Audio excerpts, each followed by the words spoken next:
Bonjour à toutes et à tous et bienvenue à ce nouveau point presse. Donc nous commencerons avec un point sur les actualités du ministère des Armées et nous passerons ensuite au focus thématique dédié cette semaine à la maîtrise des fonds marins. Et dans ce cadre, nous accueillons le contre-amiral Cédric Chetaille, adjoint à l'amiral sous-chef d'état-major et coordonnateur central pour la maîtrise des fonds marins. 3 ans après la publication de la stratégie ministérielle sur ce milieu, il nous expliquera comment la Marine nationale protège les intérêts de la France dans cet espace stratégique de plus en plus contesté.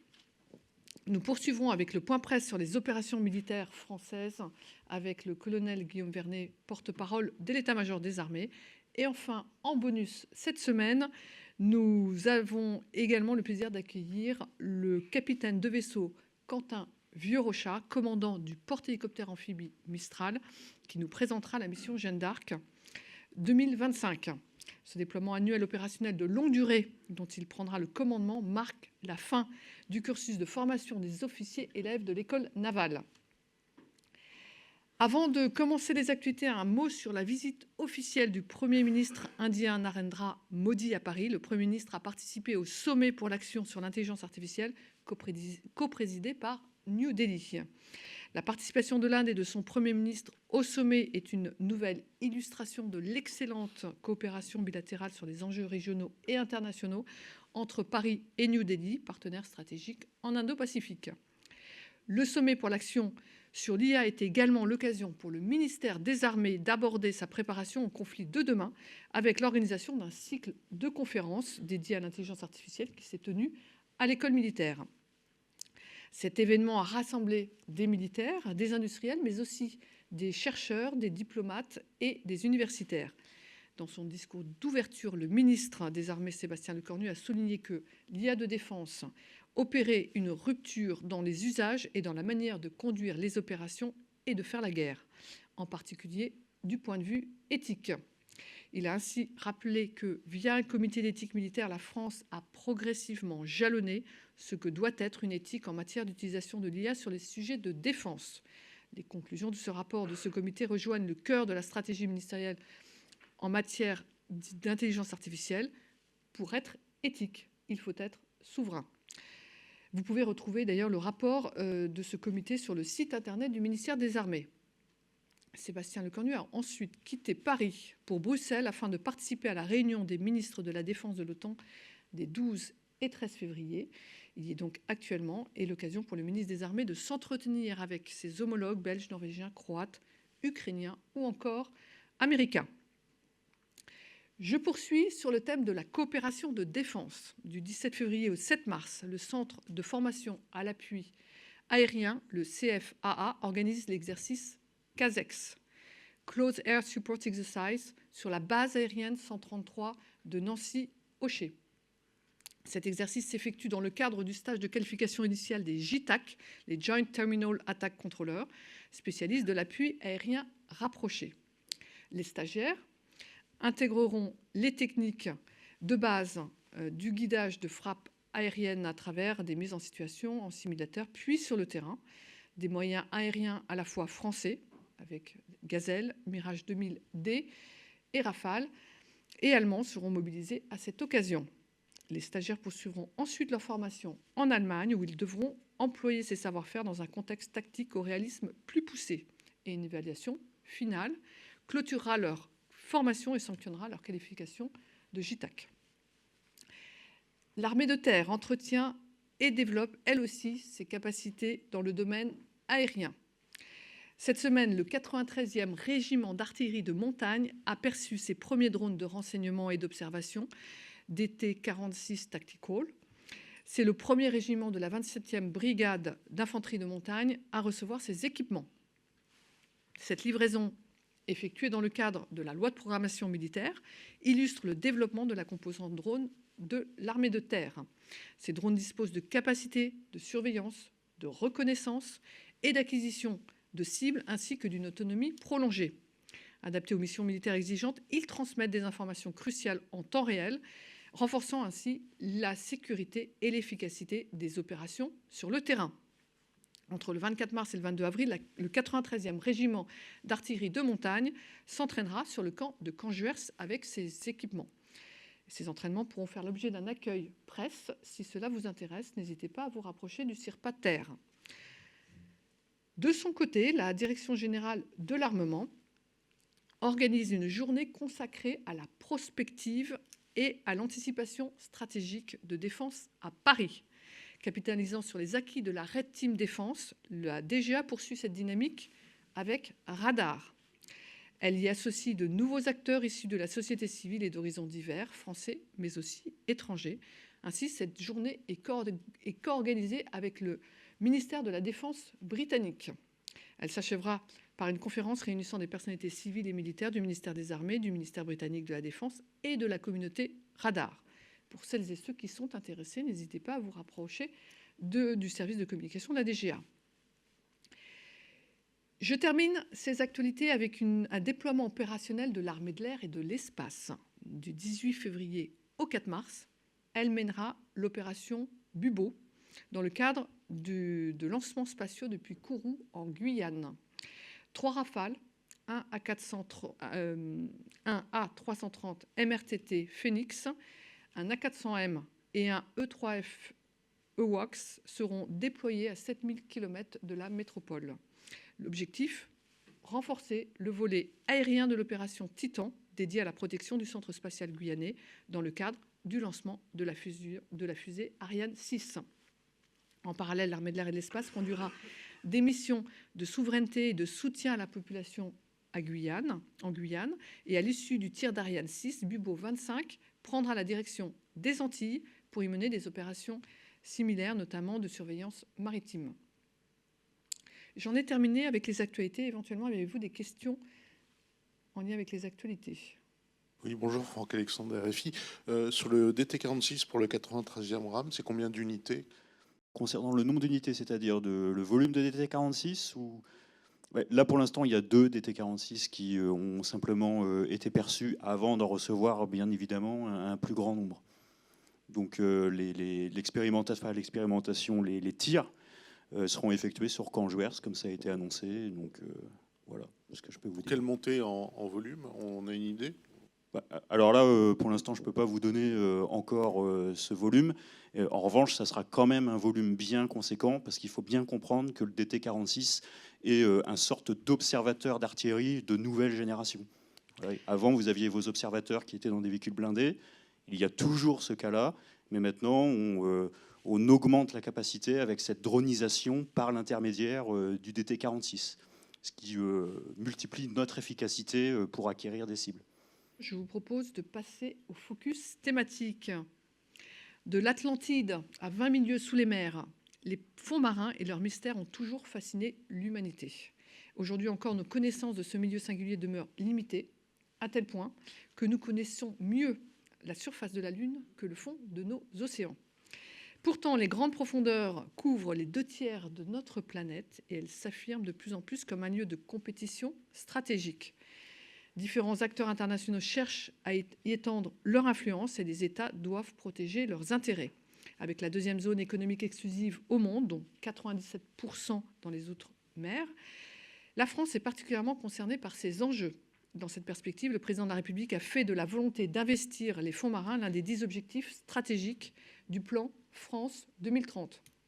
Il y a tout juste 3 ans, le ministère des Armées a quant à lui publié la stratégie ministérielle de maîtrise des fonds marins.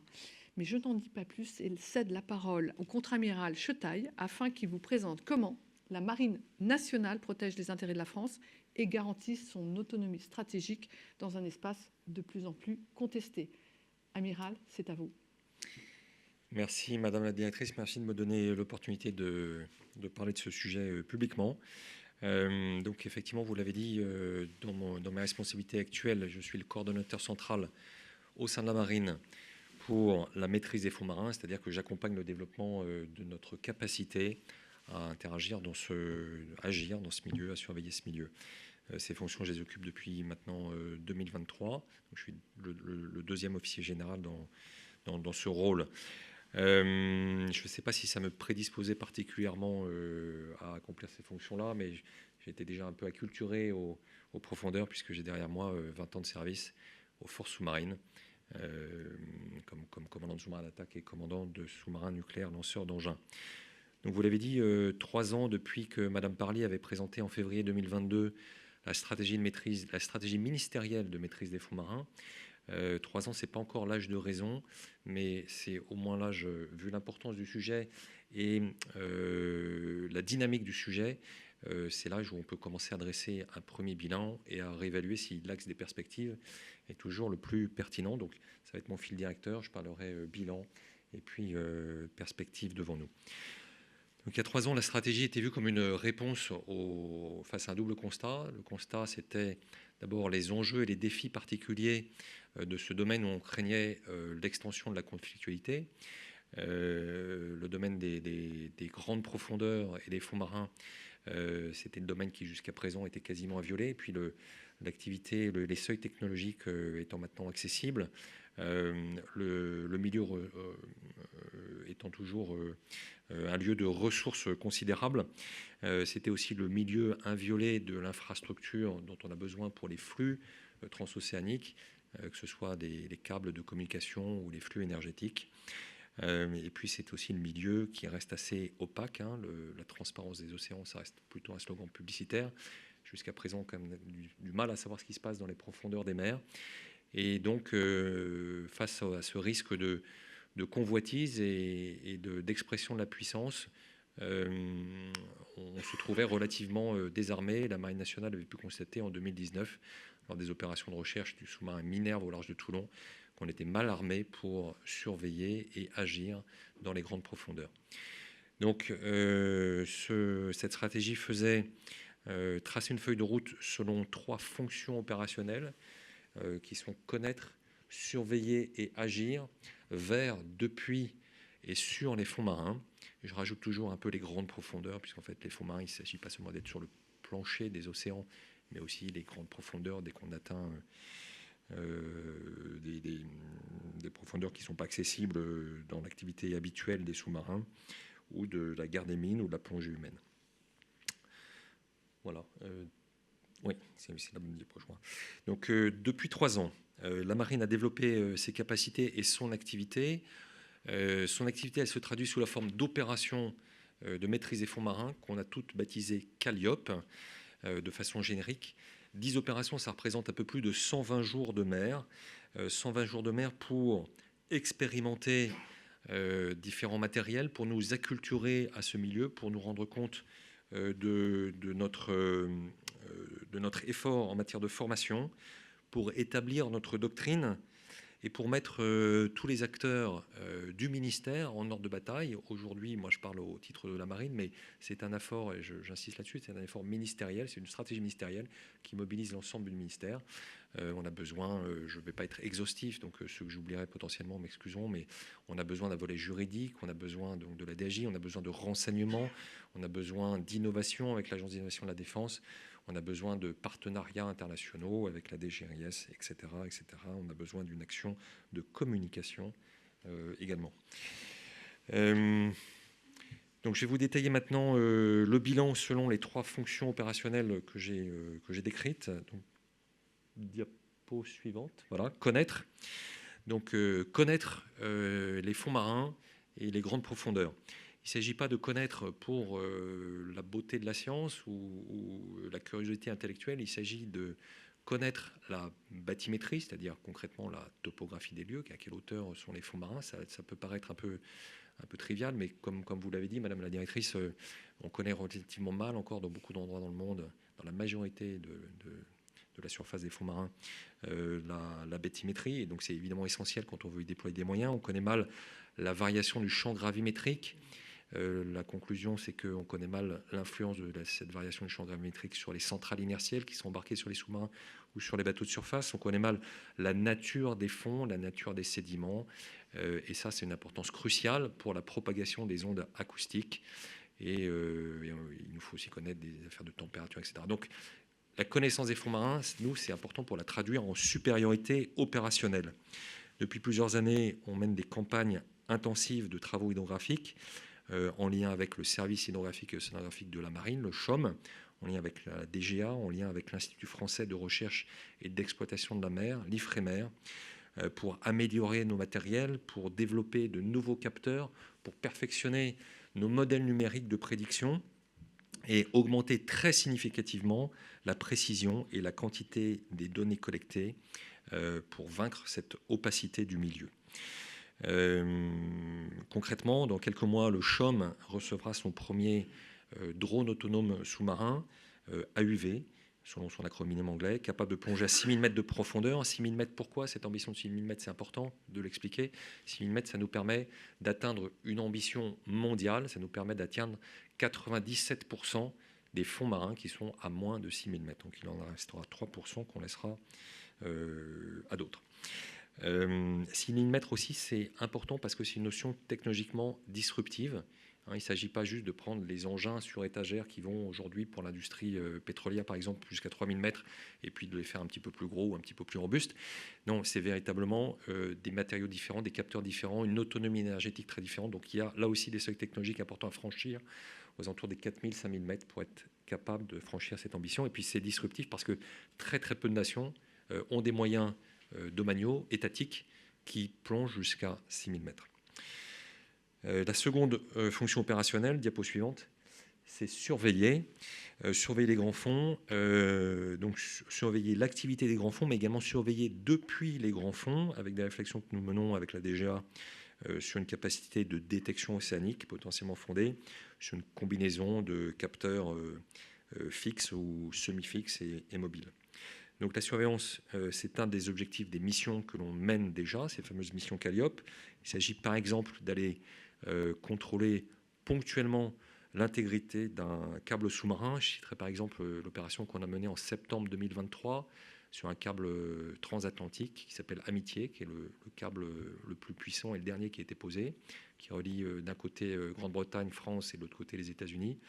Bon, il y avait une avarie qui était jugée relativement douteuse ou suspecte ou inexpliquée par les opérateurs. On a été prévenu très rapidement et on a décidé d'aller inspecter les lieux, un peu la scène de crime potentielle, pour y relever des indices et être en mesure d'attribuer ou pas et de conclure ou pas à une action naturelle ou de sabotage avant que l'opérateur et son maintenancier n'interviennent lui-même.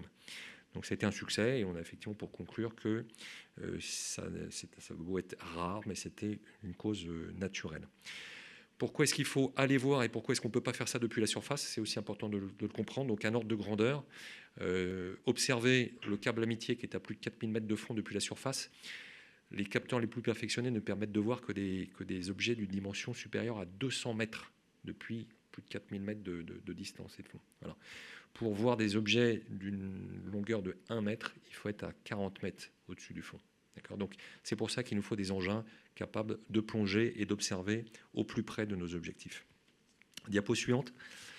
La troisième fonction opérationnelle, c'est agir. Donc agir en réaction ou en anticipation pour une opération planifiée, ouvertement ou en toute discrétion, afin de préserver notre liberté d'action, la liberté d'action de nos forces navales, selon un des principes de la guerre, et de protéger nos intérêts nationaux. Protéger nos intérêts nationaux, notre liberté d'action. Je vais citer quelques exemples. Là encore, la liste n'est pas exhaustive, mais on peut imaginer devoir récupérer un objet sensible, une munition qu'on aurait tirée et qui repose dans la grande profondeur, le composant stratégique d'un appareil qu'on a perdu en mer. Donc là, vous voyez par exemple sur la vidéo un robot téléopéré, donc qui est relié avec un câble à un navire de surface. Et qui extrait une boîte noire d'un hélicoptère. Donc là, c'est une phase d'entraînement, mais c'est quelque chose qu'on pourrait être amené à faire en conditions réelles. Donc on s'entraîne à ça. Agir, ça veut dire aussi être en mesure de neutraliser ou de détruire des cibles chez l'adversaire, puisque la maîtrise des fonds marins ne vise pas seulement un volet défensif, mais développe aussi des options offensives au profit du CEMA et des opérations qu'il décidera. Donc on s'entraîne lors de nos missions Calliope pour être capable, le jour où cela sera nécessaire et décidé. Je passe aux perspectives, diapo suivante. En premier lieu, on va continuer et on va intensifier nos opérations. On les faisait pour l'instant au plus proche de nos approches maritimes. On va aller un peu plus loin, on va étendre notre champ d'action et on va changer un petit peu le barycentre de ces opérations qui jusqu'à présent mêlaient toujours des objectifs opérationnels avec des objectifs d'entraînement et d'expérimentation. On va aller sur des objectifs opérationnels plus ambitieux. J'ai évoqué, non, je n'ai pas évoqué, mais j'aurais pu parler, par exemple, dans les enjeux du moment et que vous connaissez dans l'actualité des fonds marins, c'est le déploiement du navire russe Yantar. Par exemple, la cinématique du navire russe Yantar nous pose question et on pourrait être en mesure d'aller observer quelle est in situ, quelle a été son activité dans les fonds marins. On a aussi comme objectif d'accompagner des déploiements de forces navales pour que la maîtrise des fonds marins soit une composante intégrale de l'activité maritime des forces navales. Et donc pour ça, on a besoin de s'entraîner. Et les exercices majeurs qui sont devant nous, les grands exercices majeurs, donc il y a Polaris 25, un exercice plutôt à dominante aéromaritime en mai-juin 2025, et puis derrière Orion 2026, comporteront des scénarios de maîtrise des fonds marins, ce qu'on appelle des vignettes MFM, avec un affrontement dans le domaine des fonds marins, et on verra comment est-ce que chaque force tire parti ou pas de cette nouvelle capacité. Diapo suivante. Et dans nos perspectives, on poursuit évidemment la démarche de développement capacitaire. Cette démarche jusqu'à présent, on l'appelle la capacité exploratoire, c'est-à-dire que nous louons auprès d'industriels ou auprès d'autres opérateurs étatiques. J'ai cité l'Ifremer, par exemple. On a un accord pour employer du matériel de l'Ifremer. On passe maintenant sur des engins domaniaux. Les premières notifications de contrat ont été faites dans le cadre du plan de relance France 2030 en septembre 2024. On sera livré pour les premiers en 2026. Donc nos premiers AUV, donc le drone autonome, ou ROV, robot téléopéré, vont arriver en 2027 et 2026 respectivement. Et puis après, on passe sur la capacité dans le cadre de la loi de programmation militaire et du programme à effet majeur MFM, qui va, là, au cours des mois qui viennent, franchir des jalons de décision importants pour, à l'horizon 2028-2029, nous permettre de recevoir une capacité qu'on va déployer sur la façade atlantique et sur la façade méditerranéenne pour être en mesure d'assurer une alerte permanente sur court préavis pour opérer sur alerte. Voilà. Dans ce programme à effet majeur, il y a aussi deux volets importants qui sont l'infrastructure nécessaire. Il s'agit d'être capable de maintenir ces engins, de les réparer, de les stocker dans des conditions adéquates pour cette technologie de pointe. C'est un peu comme des engins de Formule 1. Pour avoir une comparaison en tête. Et donc, il nous faut une infrastructure spécifique. Et puis, il nous faut aussi tout un volet de planification des missions propres à ces engins-là et de traitement de la donnée. En matière de maîtrise des fonds marins, on collecte beaucoup de données. Donc, on veut développer des systèmes d'exploitation avec de l'intelligence artificielle qui nous permettent de traiter et de retraiter ces données-là. Voilà. Il faut aussi garder à l'esprit qu'un drone autonome sous l'eau, c'est un des très rares engins avec lequel on ne peut pas communiquer. D'accord ? Les autres drones, normalement, l'opérateur communique avec l'engin.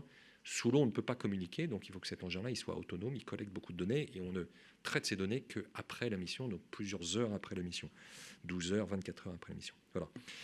J'ai beaucoup parlé de ce qu'on faisait en national. Il y a un volet très important en matière de MFM. Comme nous arrivons, nous militaires français, dans un milieu qui est déjà un milieu d'activité économique ou scientifique ou voire militaire pour certains alliés.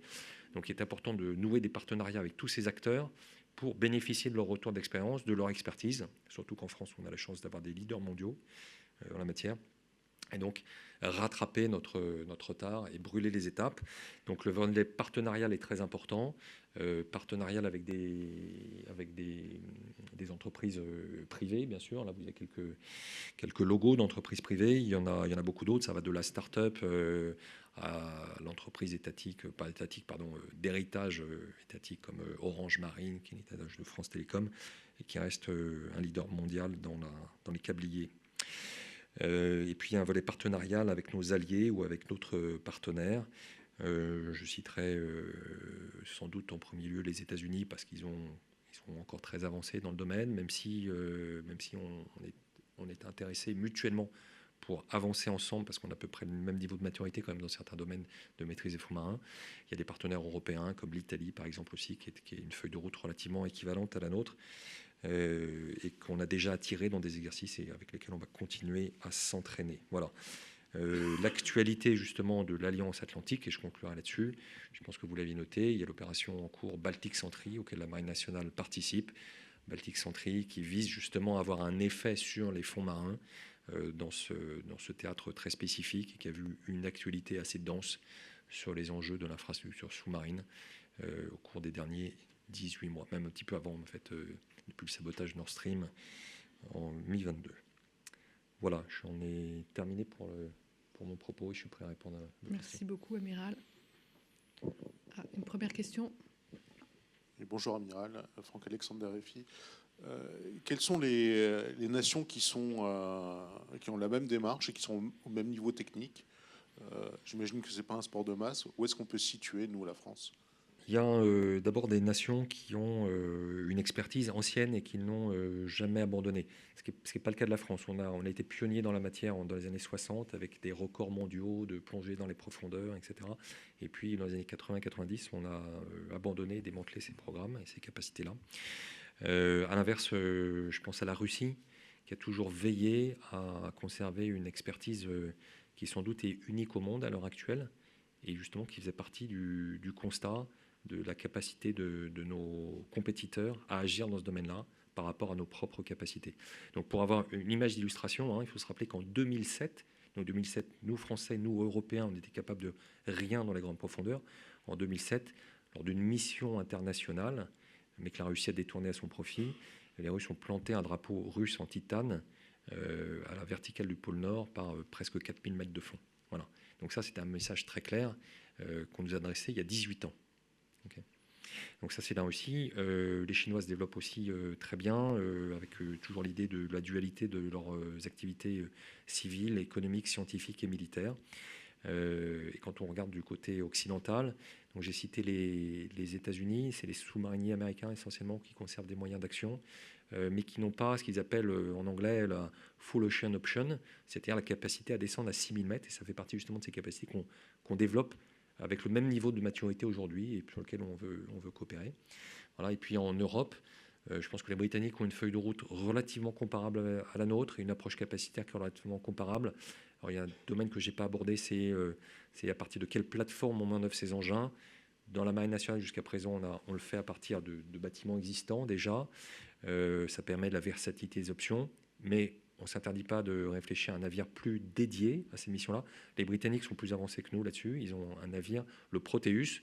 Vous voyez quelques images du Proteus récemment qui a été déployé juste à côté du Yantar, à 200 yards du Yantar. Le Yantar est suivi par le Proteus de façon à non seulement le marquer, mais être capable depuis ce navire britannique d'aller observer très rapidement, a priori, ce que le Yantar est capable de faire. Voilà. Et puis en Europe, c'est relativement, j'ai envie de dire, beaucoup de pays, tous les pays qui ont une façade maritime ont bien perçu les enjeux de maîtrise des fonds marins, mais en revanche, il y a souvent une approche plus régionale, avec donc du coup une feuille de route capacitaire et une doctrine plus spécifique.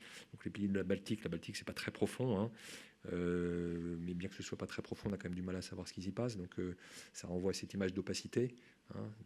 On accumule les événements en ayant du mal à les anticiper et à bien comprendre. Donc il y a un effort justement d'éclairage et de surveillance et de diffusion de l'information.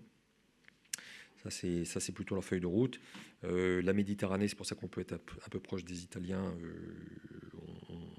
On arrive déjà dans des profondeurs un peu différentes. Et puis, j'ai envie de dire, le plus difficile, c'est l'espace des fonds marins au milieu de l'Atlantique, voire plus loin, sur les zones d'action des forces navales françaises. Le GAN, qui est en ce moment dans le Pacifique, et qui passait par l'océan Indien, c'est aussi des zones d'intérêt pour la maîtrise des fonds marins. Oui, bonjour Amiral, Nicolas Barotte Figaro. J'ai deux questions. Vous avez parlé du programme à effet majeur là, d'alerte permanente. Vous avez des précisions à donner? C'est un drone, c'est un ROV, à quoi ça va servir? Et la deuxième question, c'est pour revenir sur la Baltique, sur tout ce qui s'est passé. Est-ce que vous auriez une analyse à nous partager sur les modes opératoires, est-ce que des choses vous ont surpris dans la façon dont les sabotages ont pu être opérés? C'est très simple, avec une encre qu'on laisse traîner. Est-ce qu'il y a des choses qui vous ont interpellé, qu'on avait vu, pas forcément vu dans les opérations qu'on peut avoir, qu'on peut craindre dans ces fonds marins? Merci. Alors, je vais commencer par répondre au plus facile sur votre première question. Donc, je comprends que c'est une question sur quels sont les types d'engins qu'on va avoir, hein, c'est ça. Donc, c'est des engins de fabrication nationale, donc à la fois AUV et à la fois ROV, parce que c'est le couple AUV-ROV, moyen d'observation et de surveillance, et le moyen d'action qui est intéressant. Donc, qu'on positionnera d'abord à Toulon, puis à Brest. Je ne vais pas répondre à combien d'engins on aura, puisque ça fait partie justement des jalons de décision des mois et des semaines qui viennent. Mais ce qui est certain, c'est que l'objectif, il est là, l'objectif, il est partagé, et je pense qu'on va y arriver parce que l'enjeu aussi est bien connu, et il est partagé au sein du ministère, et il répond à la stratégie ministérielle. Donc ce sont des engins capables encore une fois, d'opérer jusqu'à 6000 mètres et d'être embarqués sur différentes plateformes et d'être aérotransportables aussi, ce qui nous permet d'atteindre justement cette dimension de projection et d'accompagnement d'une force navale. Voilà, je pense que ça doit répondre à votre question. Si on se recentre sur la Baltique, alors moi je vous laisserai la responsabilité des termes que vous avez employés. Vous avez parlé de sabotage. Moi je ne parle pas de sabotage, moi je parle d'avarie sur l'infrastructure sous-marine. L'infrastructure, c'est des câbles sous-marins, c'est des câbles de télécommunications, ce sont des câbles de transport d'énergie, ce sont des oléoducs, des gazoducs et des oléoducs avant avec... gazoducs aussi, non, il n'y a pas d'oléoduc. Voilà. Donc effectivement, on voit un mode opératoire à chaque fois relativement similaire et assez simple. Ce qui interroge en fait, c'est à la fois la répétition de ces modes et l'intentionnalité associée ou pas à ces modes. Donc nous, Français, on laisse agir les nations riveraines et propriétaires de l'infrastructure. Pourquoi ? Parce qu'ils ont réussi, et ça me semble important de comprendre ça, parce que c'est ce qui va nous permettre d'en savoir plus, ils ont réussi à judiciariser ces avaries. Voilà. Donc ils ont prouvé quel était le navire à l'origine de l'avarie. Ça, je pense que c'est relativement connu. C'est en source ouverte. Et je n'ai rien de particulier à ajouter là-dessus. Et puis derrière, il y a une enquête officielle. Alors, c'est pour ça d'ailleurs que leur communication publique est relativement prudente, tant que les conclusions de l'enquête officielle n'ont pas abouti. Voilà, je pense qu'on peut pas négliger le fait que malheureusement, ce serait non intentionnel. J'ai envie de dire malheureusement parce que ça veut dire que c'est reproductible et que en fait, c'est une négligence de la part d'armateurs, d'équipages, de capitaines de navires. Et pourquoi c'est une négligence ? Parce qu'en fait, il n'y a pas de coût associé à cette atteinte à l'infrastructure sous-marine. Voilà, donc le jour où il y aura un payeur, en fait, un responsable payeur, je pense qu'on verra probablement moins d'incidents. Ça, c'est mon avis, mais ça veut dire aussi qu'il nous faut des instruments juridiques et légaux. Et c'est pour ça que je disais que tout à l'heure, on a besoin du concours, nous, Français, de la DAJ et de tous ceux qui opèrent dans l'action de l'État en mer et qui bâtissent le droit de la mer dans nos zones sous souveraineté. Voilà, dernière chose, je pense que ce qui est important dans les affaires baltiques, c'est ce que l'OTAN s'efforce de faire justement avec l'opération Baltic Sentry, c'est d'apporter de l'information fiable sur l'activité qu'il s'y mène. Parce qu'en fait, plus on contribuera au brouillage et au brouillard de la guerre et à l'imprécision de l'information, plus on va favoriser des modes d'action hybrides.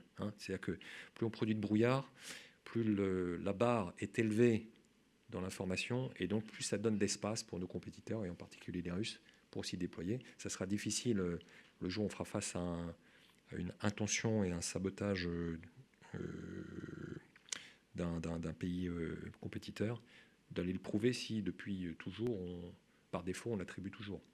Nous avons 2 questions en audio. Une première question de Caroline Britz pour Mer et Marine. Des acquisitions supplémentaires d'AUV et ROV sont-elles prévues, y compris peut-être de marques étrangères telles que Ugin ? Alors, elles ne sont pas prévues dans le cadre des équipements de la marine pour la maîtrise des fonds marins. En revanche, c'est vrai que le CHOM achète sur ses fonds propres un drone, donc un AUV Hugin supérieur, fabriqué en Norvège par l'entreprise Kongsberg, qui est leader sur le marché. Donc cet AUV, c'est un usage spécifique d'hydrographie et d'océanographie, voilà, mais dont nous, marins, on ne se privera pas, dans la Marine nationale, ne se privera pas d'emploi si on a des missions à lui attribuer en accord avec le CHOM qui ne vise pas un taux d'emploi de 100% de cet engin-là. Donc il est probable que les marins fassent des missions avec ce drone Hugin, mais qui n'est pas acquis par la marine pour ces opérations de maîtrise des fonds marins. En fait, ça sera plutôt une opportunité. Il faut le voir un petit peu comme ce qu'on fait actuellement avec une capacité exploratoire. Voilà. Et sinon, il n'est, à ma connaissance, pas prévu d'acquérir des AUV de fabrication autre, étrangère. Bonjour Amiral, Xavier Vavasseur, Naval News. La stratégie française ou les moyens de la Marine nationale, est-ce qu'ils sont uniquement défensifs ou est-ce qu'ils peuvent être utilisés également de manière offensive ? Effectivement, dans nos moyens d'action, ou d'ailleurs dans nos moyens de surveillance, qu'on appelle de surveillance, on pourrait les imaginer uniquement défensifs. C'est pas le cas. En fait, tout ce qu'on peut collecter comme information sur l'infrastructure adverse, sur les points de faiblesse adverses ou sur des systèmes militarisés adverses posés sur les fonds de la mer, puisque ça c'est un domaine de préoccupation, la militarisation des fonds marins. Évidemment, ça peut faire l'objet d'actions offensives, donc des actions offensives qui seront soit accomplies à partir de nos futurs robots, ou qui, selon la profondeur dans laquelle ils se trouvent, peuvent faire l'objet d'actions offensives par d'autres moyens, par des actions spéciales navales ou par des moyens de minage aussi. Voilà. Donc évidemment, il y a un volet offensif dans cette stratégie de maîtrise des fonds marins. Question de Simon DeVos pour le magazine Epsilon. Y a-t-il dans vos scénarios des hypothèses de sabotage multiples de câbles pouvant mener à une panne à grande échelle de télécommunications en France ? Comment s'en prémunit-on ? Alors, la question de la protection de l'infrastructure et particulièrement des câbles, parce que c'est d'actualité, c'est une question qui dépasse la Marine nationale et qui dépasse juste le ministère des Armées. C'est une stratégie de protection des câbles qui est menée par le SGDSN, donc c'est une action interministérielle. Bon, pour autant, je ne vais pas botter en touche, je vais vous apporter mes éléments de réponse. Il y a bien sûr, dans des scénarios de très haute conflictualité, la possibilité que des adversaires s'attaquent à plusieurs points de l'infrastructure sous-marine. Et évidemment, cette infrastructure-là, elle est cruciale pour nous. Donc, comment est-ce qu'on répond à ça ? En fait, on y répond pas seulement avec des moyens d'action vers les fonds marins et pas seulement en étant présent dans les grandes profondeurs. C'est le traitement de la menace comme on traite toute menace militaire. Donc, il y a un volet renseignement, il y a un volet de suivi des navires capables d'opérer dans ces très grandes profondeurs. Il y a un volet protection, où on va protéger l'information, le repérage de notre propre infrastructure. Et puis, il y a un volet résilience.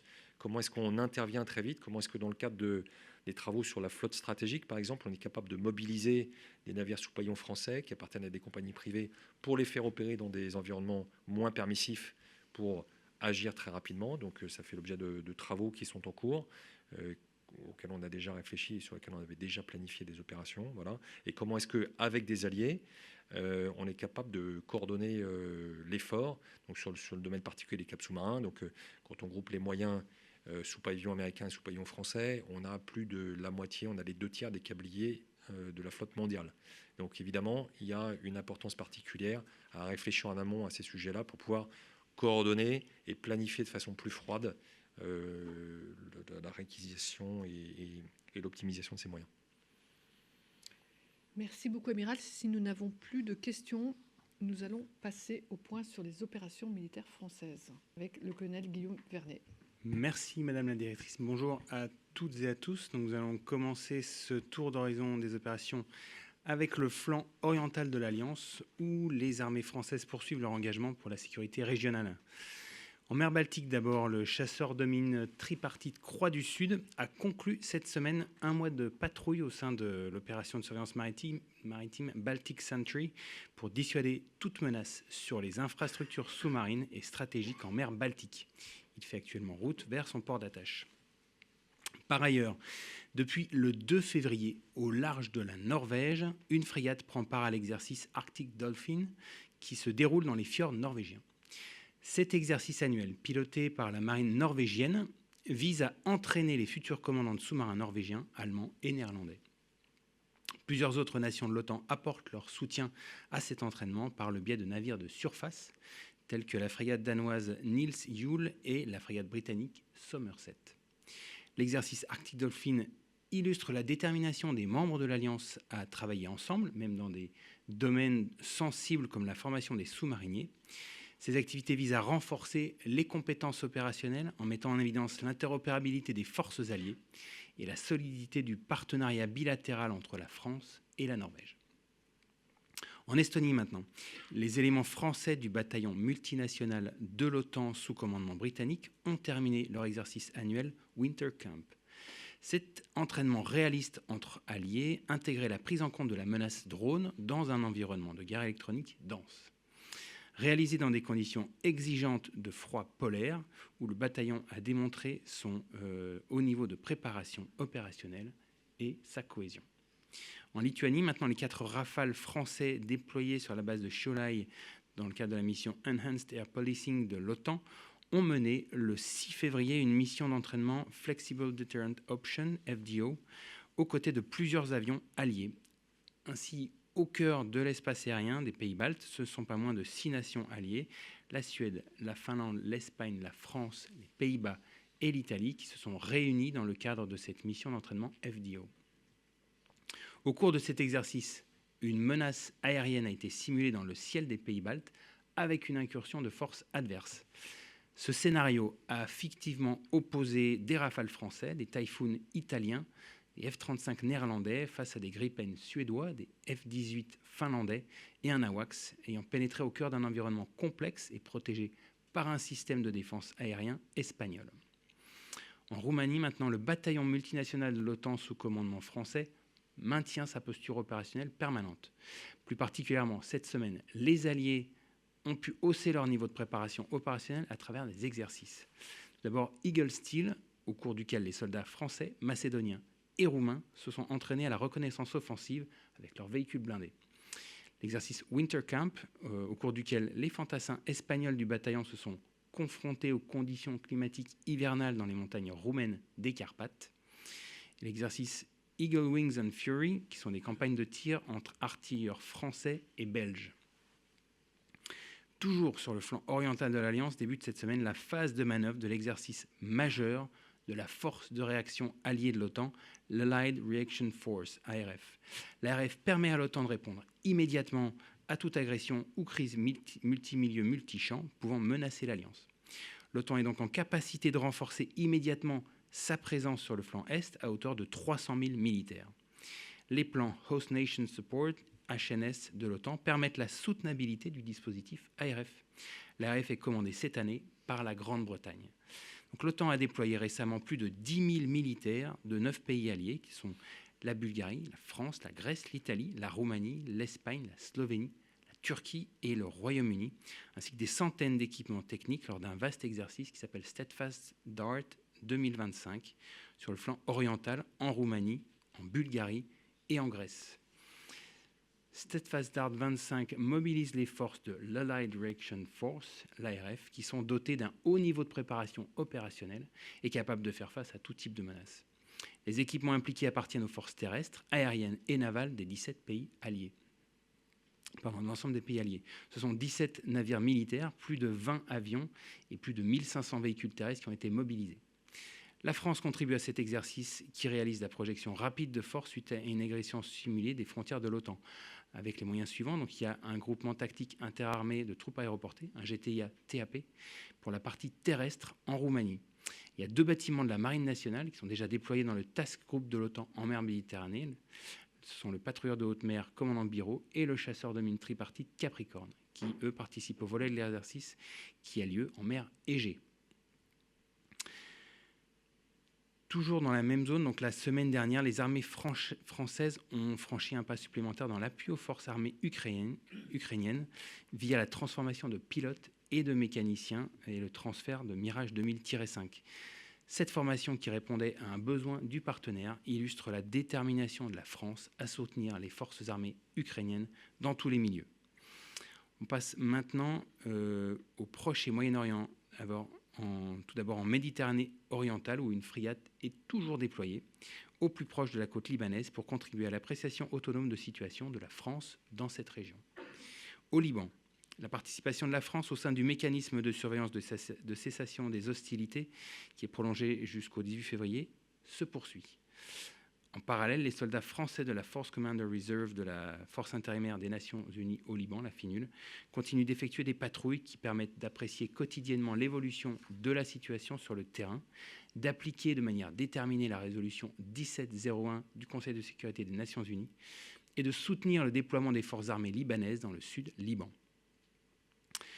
On passe à Bahreïn, où cette semaine, un détachement du groupe de plongeurs des mineurs Manche est déployé jusqu'au 22 février afin de participer à l'exercice International Maritime Exercise, IMX 25, qui est organisé par la 5e flotte US, la US C5F américaine. La Task Force Mine and Countermeasures, MCM, de cet exercice est commandée par un officier des Émirats arabes unis, qui est également appuyé par un détachement de l'état-major de garde des mines français pour appuyer le partenaire émirien dans la conduite des opérations interalliées. L'objectif de cet exercice sous commandement américain est bien de renforcer la coopération régionale dans le domaine de la sécurité maritime. On passe à l'Irak, où la formation du 4e bataillon du désert irakien continue. Cette coopération opérationnelle bilatérale entre les forces armées irakiennes et les forces françaises aux Émirats arabes unis s'incarne par des actions de formation conjointes au combat en milieu désertique. Plus particulièrement cette semaine, les militaires se sont entraînés à l'embuscade et au combat de nuit. Ces unités ont vocation à être déployées au plus près de la frontière du pays pour effectuer des missions de contrôle et lutter contre la résurgence de l'État islamique. Dans la Corne de l'Afrique, maintenant, la France s'engage aux côtés de la République de Djibouti. Ainsi, du 1er au 8 février, les Mirage 2000-5 des FFDJ ont effectué 20 sorties aériennes. Ces vols s'inscrivent dans le cadre de la préparation opérationnelle des pilotes dans le domaine de la défense de l'espace aérien djiboutien, à laquelle la France contribue en vertu du traité de défense bilatérale. Toujours en Afrique, au Gabon, maintenant, la coopération opérationnelle se poursuit avec l'exercice Equatorial Patrol, qui réunit les armées françaises et les armées de 4 pays d'Afrique centrale. Pendant 10 jours, les militaires africains et français relèvent ensemble ce défi militaire et sportif de haut niveau. La première phase de leur formation a porté sur la survie en forêt équatoriale. Ensuite, ils ont suivi des challenges de tir avant de finir par des épreuves de combat par groupe. Il s'agit pour eux de mettre en pratique leur savoir-faire et de partager leur expertise dans ce milieu exigeant qui est la forêt équatoriale. Equatorial Patrol vise avant tout à renforcer les liens entre les armées partenaires afin d'œuvrer ensemble pour la protection de l'environnement et la sécurité régionale. On passe maintenant à l'Indo-Pacifique, commencer par Mayotte, où la mobilisation des armées en vue de la phase de reconstruction se poursuit avec l'arrivée des précurseurs du bataillon de reconstruction, le BATREC. Cette action vient appuyer l'initiative des autorités publiques et s'inscrira dans une démarche interministérielle. Toujours en zone Indo-Pacifique, depuis le 7 février, en mer des Philippines, le groupe aéronaval, le GAN, centré autour du porte-avions Charles de Gaulle, mène l'exercice multinational Pacific Stellar, qui est conjointement organisé par la France et les États-Unis, auquel participe également la force maritime d'autodéfense japonaise. Cet exercice, qui réunit jusqu'à 15 unités des 3 nations, dont 2 porte-avions et un porte-aéronef pour des entraînements conjoints de haut niveau dans tous les domaines de lutte, est l'occasion de renforcer l'interopérabilité et la connaissance mutuelle avec nos partenaires en Indo-Pacifique. Les Rafales marines embarquées à bord du porte-avions Charles de Gaulle ont réalisé des vols d'entraînement et des appontages croisés avec des F-18 et un F-35 de l'USS Carl Vinson, tandis que plusieurs ravitaillements à la mer ont été menés entre les unités participantes. Le déploiement du GAN dans cette région réaffirme l'attachement de la France au respect du droit international. En parallèle, depuis le 11 février, une frégate multimission, la FREM, et un bâtiment ravitailleur de force, le Jacques Chevalier, ont été détachés du GAN afin de rejoindre Okinawa, au Japon. La FREM y est déployée afin de participer à la mission AETO, qui est le volet français de la mission Enforcement Coordination Cell, ECC. Elle disposera notamment du soutien d'un avion de patrouille maritime Atlantique 2. Et cette mission, je vous rappelle, s'inscrit dans la lutte contre le contournement des sanctions établies sur la Corée du Nord par le Conseil de sécurité des Nations Unies. Passons maintenant à la zone Antilles-Guyane. Dans la zone Caraïbe, la frégate de surveillance Ventose a fait escale à Carthagène des Indes, en Colombie. Cette escale a offert l'occasion de renforcer les liens de coopération avec l'Armada Colombiana en réalisant des manœuvres navales communes. Le 2 février, à la demande de la marine colombienne, le Ventose a engagé son hélicoptère embarqué Dauphin afin de relocaliser, pister et intercepter une embarcation rapide suspectée de se livrer à du trafic de cocaïne. L'opération a impliqué un avion de patrouille maritime, un navire de l'Armada colombienne ainsi qu'un navire des forces publiques du Panama. Cette coopération trilatérale a abouti à l'arrestation de 3 narcotrafiquants et la saisie d'environ 750 kg de cocaïne par la marine panaméenne. Elle témoigne du parfait exemple des liens de coopération qui existent entre les forces armées aux Antilles et ses partenaires d'Amérique centrale et du Sud, tous pleinement impliqués dans la lutte contre le trafic de stupéfiants dans cette région du monde. Ceci conclut mon intervention. Je suis prêt à répondre à vos questions. Oui, bonjour, j'aurais 2 questions. La première sur la Roumanie. Est-ce que vous pouvez donner quelques précisions sur l'exercice Steadfast Dart? C'est la première fois que l'ARF s'entraîne. Et question connexe, la France devait mener le Dacian Spring là, au printemps pour déploiement au niveau brigade. C'est reporté. Pourquoi est-ce que l'OTAN s'entraîne Steadfast Dart et pourquoi est-ce que les Français ne peuvent pas s'entraîner au même moment? Et deuxième question sur l'Indo-Pacifique. La mission de la FREM, là, sur la mission ECC, va durer combien de temps et est-ce qu'elle l'amène seule en coopération avec d'autres nations? Est-ce que vous avez des précisions? Merci. Merci pour ces questions. Donc, effectivement, Steadfast Dart, c'est l'exercice qui est la mise en œuvre d'entraînement de l'ARF. L'ARF, c'est bien la première fois qu'elle est sa première édition est sous commandement britannique. Et donc là, c'est la mise en œuvre d'une partie de l'ARF. On ne déploie pas la totalité. C'est un entraînement pour évaluer la capacité et mettre en tension le système pour voir si tout ça fonctionne bien dans un cadre interallié. Alors, vous rebondissez sur la question de Dacian Spring. Alors, je veux clarifier les choses. Dacian Spring est un exercice qui aura lieu. C'est un exercice emblématique qui a lieu tous les printemps et c'est sous autorité roumaine. Enfin, c'est un exercice roumain qui est réalisé avec l'OTAN. Et donc la France y participe en tant que nation cadre. Cet exercice aura bien évidemment lieu. C'est un exercice qui est là pour valider la réactivité de l'OTAN et sa capacité à agir au plus près du flanc Est. Donc la question qui se pose aujourd'hui, c'est la question de l'envergure de cet exercice. Donc la France est partie prenante et pour vous donner l'état d'esprit dans lequel on se trouve, en France, lorsqu'il y a une élection majeure, un scrutin majeur, on s'interdit de faire des exercices en terrain libre. Vous imaginez bien qu'en pleine élection, c'est quand même assez surprenant d'avoir des centaines de chars et des milliers de personnes qui déambulent. Ce qu'on applique à la France, on peut raisonnablement se poser la question de l'appliquer aussi à un pays partenaire. Donc aujourd'hui, il est raisonnable de se poser la question, est-ce qu'il est sain de déployer des milliers de personnes et de matériel pendant un scrutin majeur chez un pays allié? Voilà, la question reste ouverte et nous ne sommes pas les seuls décideurs puisque c'est quand même, comme je vous le dis, un exercice qui est d'abord roumain et dans lequel le commandement est otanien. Donc en fait, c'est pas pourquoi on fait Steadfast Dart et on ne fait pas une montée en puissance pour Dacian Spring, c'est surtout une question de calendrier électoral. Vous avez évoqué l'Indo-Pacifique, ECC. Donc l'ECC, c'est une mission permanente dans laquelle les Français sont engagés au titre d'une présence en état-major et dans laquelle on détache ponctuellement des moyens qui sont aériens ou maritimes. Donc combien de temps? En fait, ça peut être de quelques semaines à quelques mois et avec une permanence au niveau du commandement. La coopération, donc, elle se fait avec différents pays partenaires. Il y a notamment les États-Unis, mais pas que. Il y a également le Japon, si je ne m'abuse. Je reviendrai avec vous plus en détail. Je n'ai pas la totalité des éléments en tête. Parfait. Merci beaucoup, colonel. Il n'y a plus de questions. Donc, on va pouvoir passer maintenant à la mission Jeanne d'Arc.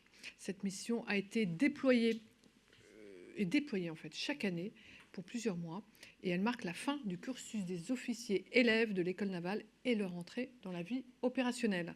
Héritière de la campagne d'application embarquée des officiers de marine instaurée en 1864, la Jeanne marque l'aboutissement de 3 ans de formation.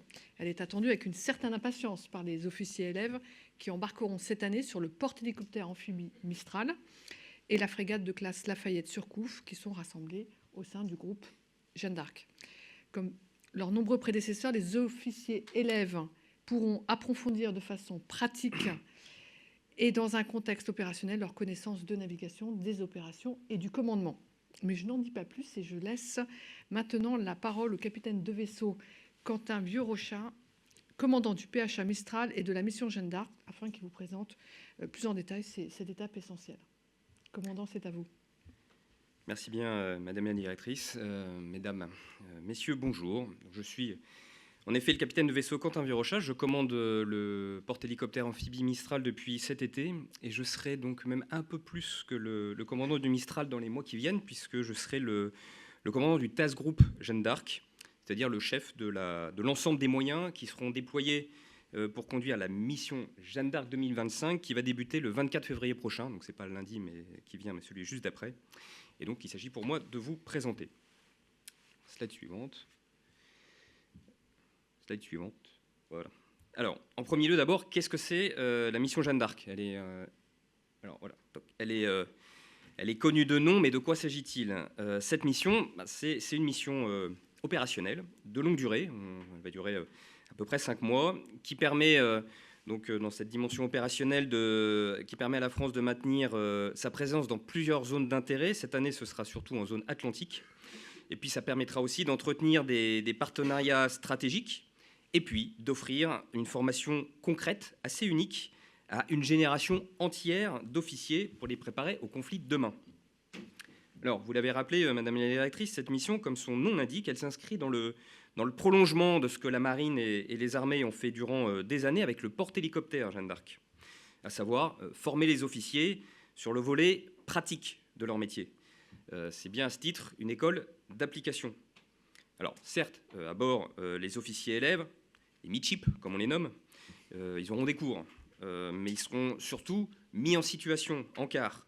Alors, que ce soit en passerelle de navigation, aux centrales opérations, en passerelle aviation, et puis en quart machine, bien sûr. Et puis surtout, ils seront, comme il s'agit d'un déploiement opérationnel, directement impliqués, immergés dans le quotidien d'un bâtiment qui opère dans des zones d'intérêt et des zones d'opération. Et donc cette mission, ce n'est pas que exclusivement la formation des midship, c'est une opération en tant que telle. Et le groupe Jeanne d'Arc va pouvoir ainsi d'abord contribuer à l'appréciation autonome de situation dans les zones dans lesquelles on va aller. C'est parce qu'on voit, parce qu'on entend, parce qu'on ressent ce qui se passe quelque part qu'on peut mieux comprendre et appréhender. Et puis on va aussi mener des opérations de sécurisation des espaces maritimes, plus particulièrement dans la zone de nos territoires ultramarins. Je vais revenir dessus. Et puis enfin, on constitue une capacité d'intervention qui est rapidement employable pour mener des opérations. Alors ça peut être des opérations d'assistance aux populations victimes de catastrophes naturelles, des opérations d'évacuation de ressortissants ou de lutte contre les narcotrafics. Toutes ces opérations ont déjà été conduites par le groupe Jeanne d'Arc. C'est assez régulier au cours de ces missions. C'était le cas, par exemple, en 2019, lorsque le cyclone Idai avait frappé le Mozambique. En 2020 également, durant l'opération Résilience, où le groupe Jeanne d'Arc avait ravitaillé l'île de Mayotte en pleine crise Covid. Et puis, plus récemment, l'année dernière, c'est le groupe Jeanne d'Arc qui avait participé à la sécurisation et l'extraction d'une partie de nos ressortissants à Haïti, lorsqu'elle était à l'époque en proie à la crise que vous connaissez. Et puis, de façon régulière, c'est aussi le groupe Jeanne d'Arc qui a l'occasion de réaliser certaines saisies de drogue. Et puis enfin, un troisième volet, la coopération. Alors, les différentes destinations n'ont pas été choisies au hasard, bien entendu. Il s'agit pour nous de catalyser, d'incarner les coopérations militaires qu'on peut avoir avec différents pays. Et on va participer ainsi à différents exercices conjoints, certains qui vont durer plusieurs jours.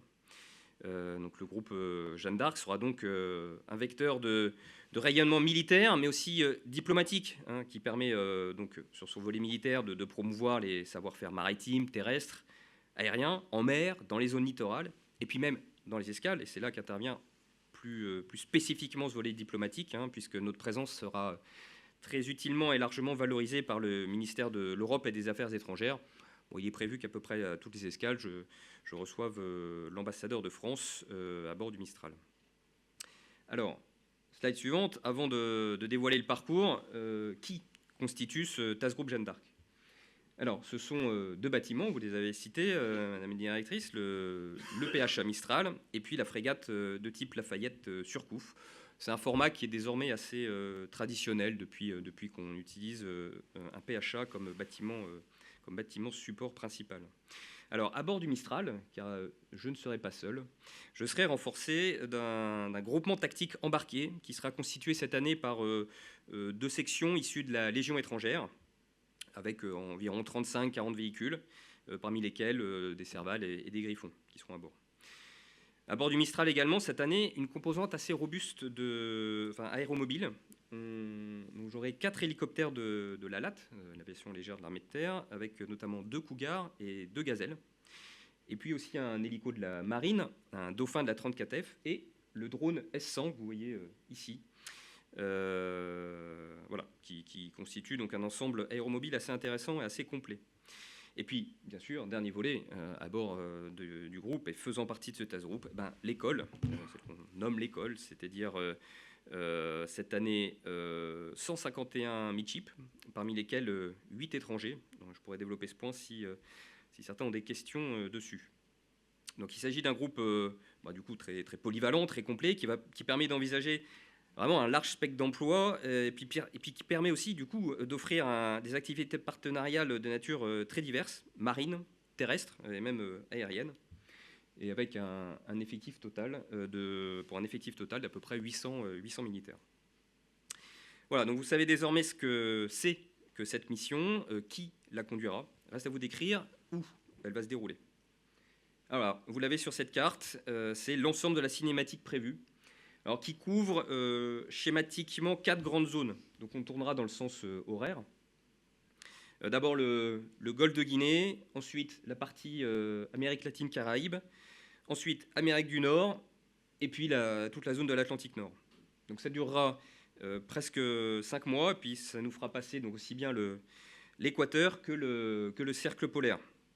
Donc c'est une mission donc assez longue pour des bâtiments de la marine, même pour des militaires, tout court. Et puis très variée, puisqu'on va évoluer de la chaleur et de l'humidité de la zone équatoriale et tropicale jusqu'à la fraîcheur de la zone polaire et puis du soleil de minuit, puisqu'on y évoluera à peu près dans l'été. Voilà. Alors de façon un petit peu plus précise, le golfe de Guinée d'abord. Alors là, on agira dans le cadre de l'opération Corimbe. J'imagine que beaucoup d'entre vous connaissent déjà cette mission. Rapidement, donc, il s'agit d'une mission de sécurisation des espaces maritimes qu'on conduit en lien étroit avec l'ensemble des pays riverains de la zone, avec lesquels on entretient des partenariats de longue date.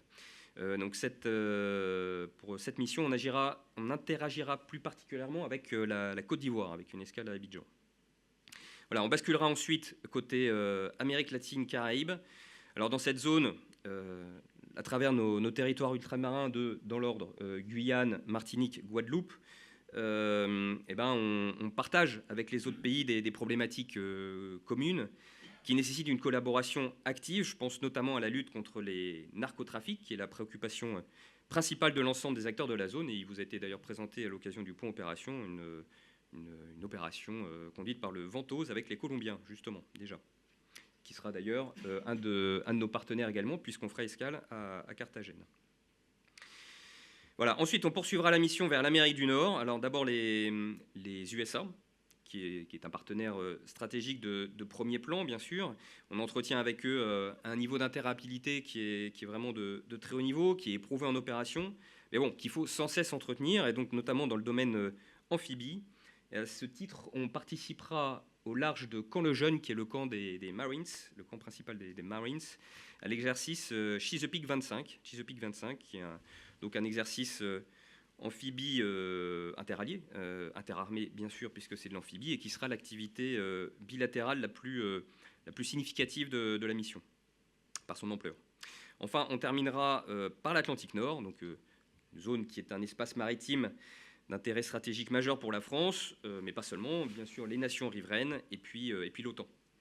On y entretient une présence militaire permanente, et là ce sera le tour du groupe Jeanne d'Arc de s'y déployer, avec pour mission d'améliorer, je l'ai évoqué déjà, cette appréciation autonome de situation, et puis de renforcer l'interopérabilité avec les marines alliées, et donc notamment la Norvège, le Danemark et la Suède, qui seront les trois derniers grands pays avec lesquels nous travaillerons durant cette mission.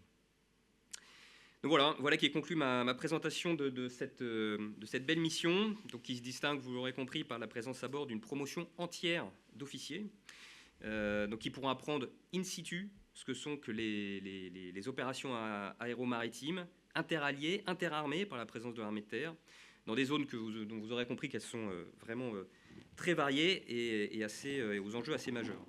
Alors, parce qu'il s'agit d'une mission, l'actualité et les besoins opérationnels pourraient nous faire dévier plus ou moins sensiblement du parcours que je viens de vous exposer.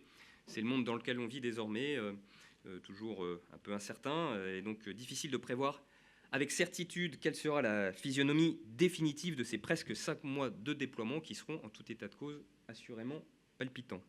Vous trouverez sur cette slide, en tout cas, le QR code qui vous permettra d'accéder au dossier de presse. Ce dossier de presse, il est assez épais. Il contient toutes les informations relatives à cette mission de façon plus détaillée que ce que j'ai pu faire durant ces quelques minutes. Et néanmoins, si vous avez d'ores et déjà des questions, je suis disposé à y répondre dans les minutes qui viennent. Merci, commandant. Une petite question un peu bête ou naïve. Le déploiement en Atlantique Nord, cercle polaire, c'est une nouveauté? Ça s'est déjà fait? Et quel est l'enjeu d'aller aussi loin? Que la marine se déploie au-delà du cercle et dans cette zone-là. Ah oui, alors de la Jeanne, alors j'ai pas l'historique de toutes les Jeannes, je ne pense pas que ce soit déjà fait. Ce que je peux vous dire en revanche, c'est que le Mistral n'y est jamais allé. Le Mistral n'a jamais passé le cercle polaire. Ça fait partie de ces traditions dans la marine qu'on vit et qu'on incarne. Elles sont assez bien tracées et le Mistral ne l'a jamais passé, ça c'est sûr. Mais je ne crois pas qu'on y soit déjà allé. Mais ça traduit et ça reflète assez bien l'enjeu et l'intérêt qu'on accorde à cette zone.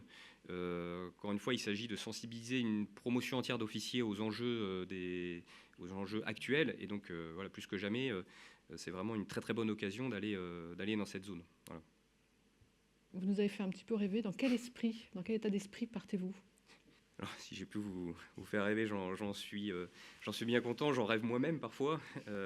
Et comme tous les officiers de marine, quand on se retrouve à refaire une Jeanne qu'on a pour la plupart déjà faite, on se rappelle de ce que ça a pu être pour nous. C'est un moment très fort pour des jeunes officiers qui découvrent enfin leur vrai métier. Donc moi, je suis impatient du coup de la faire, impatient parce que c'est beaucoup de travail de préparer cette mission. Ça ne se fait pas comme ça la veille pour le lendemain. Donc quand on a consacré beaucoup d'énergie à préparer une échéance, on est impatient de la conduire. Et puis je suis enthousiaste, comme je viens de vous le dire. Une des satisfactions qu'on a en tant que commandant ou en tant qu'officier des équipages des bateaux qui vont participer, c'est d'avoir entre les mains, d'être au contact de tous ces jeunes officiers qui vont être nos futurs subordonnés, mais aussi les futurs chefs de demain. Et on leur met la dernière patine et avoir cette responsabilité et cette occasion de mettre de transmettre ce qu'on a pu nous-mêmes acquérir et accumuler comme expérience, c'est aussi toujours très gratifiant. Donc voilà. Merci beaucoup, commandant, et nous vous souhaitons à tous bon vent et bonne mer pour cette mission. Ce point presse est maintenant terminé, donc je vous remercie d'y avoir participé. Je vous donne rendez-vous la semaine prochaine, jeudi 20 février. Ce sera un point presse dédié dans le cadre des 3 ans de la guerre en Ukraine. Donc ce sera un focus spécifique sur cette question. Je vous souhaite une très bonne fin de journée, fin de semaine, et je vous invite également à repartir avec notre nouveau magazine Esprit Défense, qui est un numéro spécial hors série, qui fait un peu un état des lieux de tous les grandes thématiques de l'année. Au revoir.